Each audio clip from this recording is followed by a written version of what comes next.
Arratsaldeon guztioi, biba zuek Euskal Telebistan eta gaurko gure gonbidatu antzerkiaren labirintoan sartu zen behin eta hor dabil batera eta bestera ate berriak eta bide berriak irekiz eta sekulako obrak oholtza gainera ekarriz gustora ingo diogu elkarrizketa. Biba Ander Lipus! Aupa! Aupa, Ander! Arratsaldeon! Zer moduz? Ongi etorri, Ander! Zer moduz, ondo? Ondo, guztiak. Sofa guztia zuretzat. Dena. Guztia. Oso osorik, bai. Etzan ere egin zaitezkene bali moduzu, argira. Ander, antzerkiaren labirintoan liburuak pluralean aurkeztu dituzu, bat eta bi, zure bizitza haino paroa izan da liburu bakarrean etzen kabitzen, Ander? Badirudi ez. Berez liburu bakarra pentsatua neukan, baina Susakoekin da Ganbilakoekin, hain zuzen antzerkizale elkartekoekin, kasu honetan Oier Gillanek edizio lan egin du, eurak argi ikusi zuten liburu bakarrean baino bi liburuatan satikatzea, bi liburuki idaztea, eta hemen nator liburuki horiek aurkeztera. Bueno, banaka hasiko gara, lehenbizikoarekin hasiko gara, antzerkia labirintoan bitakora kuadernoa. Hori da lehenbizikoa. Nolakoa izan da papererako bide hori? Nola bizi izan duzu lehen gogoan zure bizipen guzti horiek paperera ekartzearen bide hori? Berez ez nekien nola egin eta azkenean autua izan zen nire esperientziatik abiatzea eta nire antzerkiaren nire esperientzia urtez urte, jaio nintzen 1971an, Markina Semeinen, eta bukatzen da liburua Markina Semeien 2021 urtean. Ez nekien nola kontatu, beharra sentitzen nuen antzerkiari buruz hitz egin behar zela, teorizatu behar zela, liburuak idatzi behar zirala, eta orduan alde batetik nituen Stanislavskiren da liburuak eta euren erreferentzialtasuna eta eurak nola idazten zuten, eta azkenean euren bizipena kontatzen dituzte euren liburuetan, eta bestalde nituen bertso liburuak. Hain zuzen ere, adibidez, nik bertso irakasle izan nuen Juan Ibarzabal Bustarriren liburu bat, non bere bertsoak han agertzen ziren, non kontatzen zituen bere pasadizoak, eta hori pixka bat erreferente moduan hartuta, azkenean ekin nion memoria ariketa horri, eta memoria ariketa hori azkenean horri batzutan bihurtu da, horri desente, baina nahiko irakurrerrezak. Eta zer da errazagoa, zer izan da errazagoa, dagoeneko hor zeuden bizipen batzuk paperera eramatea, ala historio bat utxetik hastea, Ander? Bai, zaila zen, baina behin pixka bat hartu nionean pixkat pulsua nola kontatu, azkenean oso ariketa polita izan da, eta berez erresagoak egin zaizkit txikitako edo gazte denborako kontakizunak edo historia kontatzea, azken garaiko historioak kontatzea baino. Zergatik? Ez dakit, agian distantzia bat daukazu, beste distantzia batetik kontatzen duzu, beste pertsona bat da, nik uste dut pertsonak aldatzen goazela, eta txikitan edo gaztetan izandako esperientziak asko oso barregarriak dira, orain ematen du oso serio nagola eta antzerkia serioa dela, baina bizipen oso nik uste dut politak, interesgarriak, eta ez bakarrik bizipenak esaten didudanean, hor ezagutu dudan jende guztia, liburuan agertzen den jende guztia, hori hala nahi nuen izatea, jende anonimo asko dago, jende ezagun asko ere, eurekin gauza asko partekatu izan ditudanak, adibidez Cristian Etxaluz bat, edo Miren Gaztañaga, baina baita Mikel Laboa, Jorge Oteiza, Joseba Zarrenandia, Juan Antonio Urbeltz, badago jende bat Amankai Gaztañaga, Agurtzan Intxaurraga, jende horri buruz hitz egiten dut, antzerki taldei buruz, eta gero nire esperientzia antzerkiaren inguruan, eta kulturgintzaren munduan baita ere. Antzerkiaz aparte, bertso munduan izandako esperientziak, txikitatik nola hasi nintzen, eta bertso munduaz aparte, musika munduaz eta musikari ezberdinakin izandako esperientziak, Muguruza Anaiak, Xabier Erkizia, Xabi Estrubel bat, Audienz taldea, Ibon RG, jende asko agertzen da Doktor Deseokin egindako metamorfosis, eta gauza guzti horiek, bizipen guzti horiek kontatu nahi izan ditut, halako euskal kulturgintzaren azken 50 urtetako nire ikuspuntutik panorama bat azaldu asmoz. Zema lan eta zema harreman. Lehenbizikoa gainetik azaldu diguzu zer den. Bigarrenak ere izenburu bera du, labirintoan dabil, antzerkiaren labirintoan dabil, baina kasu honetan arte drama baten bila zabiltz, ezta? Antzerkiola sortu zeneko garaietatik gaur egunera arte egindako gogoetak bildu nahi izan dituzu bertan. Bai, bigarrena lehenengo satia batez ere halako organon txiki bat da, askoz ere teorikoagoa, aktore izan nahi dutenei edo aktore munduan dabiltzanei buruzko tresnak edo ofizioari dagokionez guk erabiltzen ditugun hitzak, gure hiztegia, horri buruzko liburu teoriko bat da, ezta?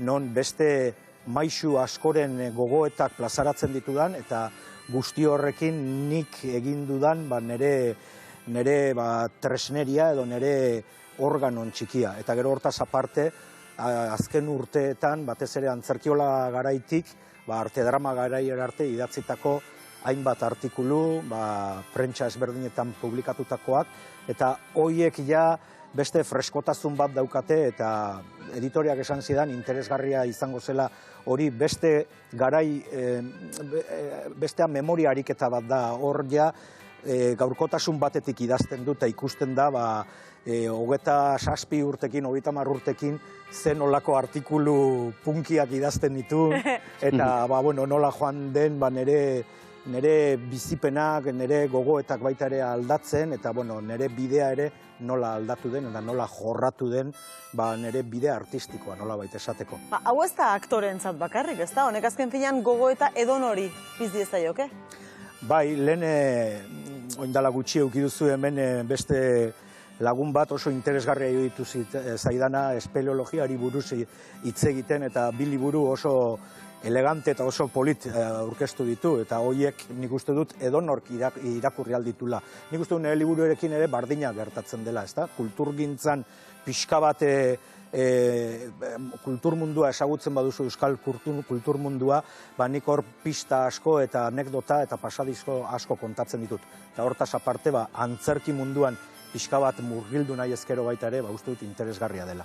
Eta bi pieza hauek idazteko, irakurri beharko zenituzen dokumentu pila bat, elkarrezketa pila bat, esan duzu ez da zure garai bateko artikuluak eta abar ere bai, bidaia emozional bat izan da zentzu horretan zuretzat?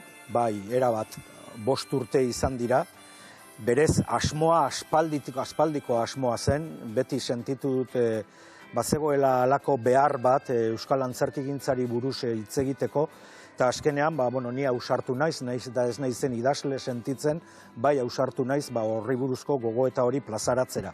Eta bidaia izugarri ederra izan da, zorionez liburuez aparte, internetek ere ja gauza asko erresten alditu idazterako orduan, interneten begiratzen duzu ze urtetan izan zen hau eta orduan eta horrek ere asko lagundu dit, baina berez irakurketa asko egin ondoren, uste dut, nik aldudan neurrian, plazaratu ditu dela bi liburu hauek, espero dut gozagarriak izan daitezela irakurleantzat.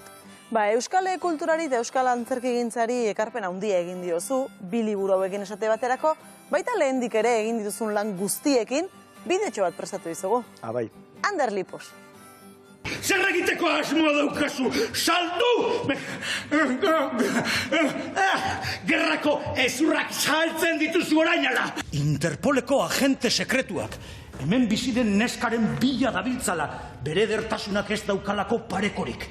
Beraz, hobe izango da, bai zu eta bai ni, gaur gauean, hemen, konfinatuak geratzea.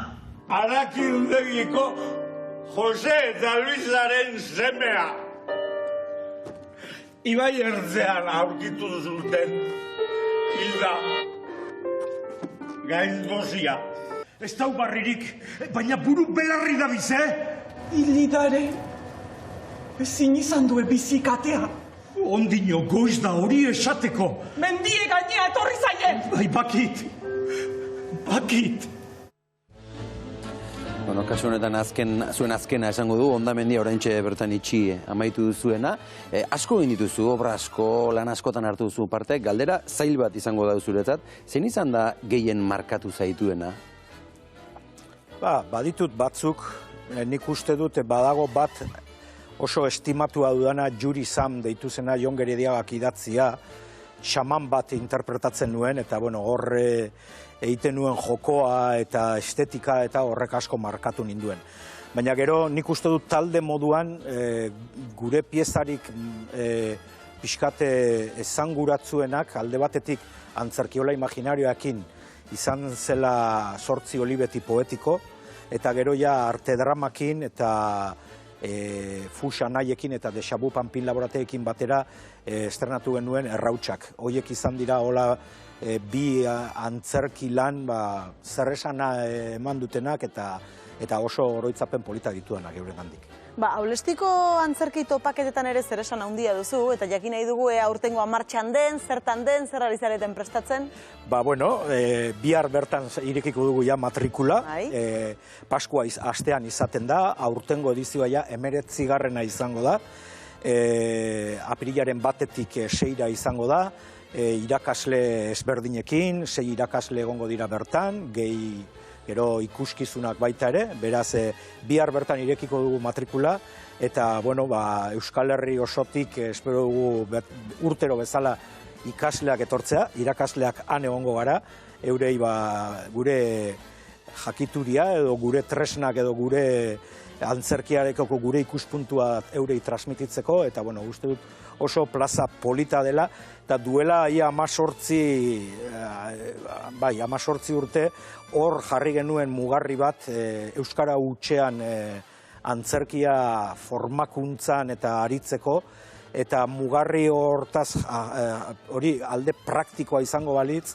orain uste dut beste mugarri batzuk ere jarri behar ditugula, eta uste dut liburua horren horren erantzun bat bezala dela, beharko genuke baita ere antzerkigintzan ez bakarrik alde praktikoa, baita ere alde teorikoa jorratu. Eta orain eskuartean badakigu beste obra batekin buru belarri zabiltzala, Minan izenekoa, Amatx Artailuz eta Ibrahima Balde, bien artean osatutako liburu hori. Nola zoazte? Ze fasetan zaudete? Ja egin ditugu 3 egonaldi. Lehenengo egonaldia Ulestin izan zen, bigarrena Garaion Sorgingunean, Araban, eta 3. Baionako lizeoan. Ja testua Timberlake Wettenbarker ari da dramaturgia idazten, ja adaptaziora, antzerkirako adaptazioa egina dago. 4 aktore ari gara jokoan, Sambu Diabi, Zumaiarra, Eiara Fernández de Larrea Gebarakoa, bera, eta Mikel Kaie, Ermuarra, eta ni neu aktore bezala eta zuzendari bezala. Esperientzi ederra ari da izaten, zorionez Ibrahima bera ezagutzeko aukera izan dugu, eta nola ez, Amatx Artailuz bera ere ari da guri laguntzen, obraren nondik norakoak pixka bat bera ikusten zelan goazen lan hori egiten, hasieratik gai, ondo dakigu gai delikatua dela, Ibrahimaren historia ez da fikziozko historio bat, benetako historio bat da, eta taktu handiz nahi dugu ikutu historioa, eta hortan gabiltza egia esan, orain ja beste dramaturgia guztiak sartu dira, musika, soinua, arropak, eszenografia, eta ja urrengo egonaldia egingo dugu Laster Hendaian, eta urrian izango da estreinaldia Arriaga Antzokian, beraz gutxi geratzen daia guretzat.